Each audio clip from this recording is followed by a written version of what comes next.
Hi viewers, நாங்கள் இன்னைக்கு ஒரு ப்ராடக்டை ஆர்டர் பண்ணியிருக்கோம். அது என்னென்னா ஒரு வெயிட் மிஷின். அமேசான்லேருந்து ஸ்கேம் நிறைய நடக்குது அப்படின்னு சொல்லிட்டு இருந்தாங்க. ஸ்கேமாக இல்லையான்னு செக் பண்ணிடலாமா இன்றைக்கி? இந்த பாக்ஸ் கொஞ்சம் ஓப்பனாக தான் இருந்தது மேலேருந்து, பட் உள்ள பாக்ஸ் கொஞ்சம் நல்லா இருந்தது. ஃபுல்லி பேக்டாக க்ளீனாக இருந்தது.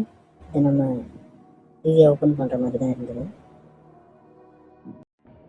உள்ளே இருக்க ப்ராடக்ட் நல்லபடியாக ஒர்க் ஆச்சு. உங்களுக்கு இந்த ப்ராடக்ட்டில் சாட்டிஸ்ஃபேக்ஷன் தான். நீங்கள் இந்த மாதிரி ஏதாவது வாங்கி உங்களுடைய எக்ஸ்பீரியன்ஸ் ஏதாவது இருந்ததுன்னா மறக்காமல் கமெண்ட் பண்ணுங்கள், ஷேர் பண்ணுங்கள், லைக் பண்ணுங்கள், மறக்காமல் சப்ஸ்கிரைப் பண்ணிவிடுங்க.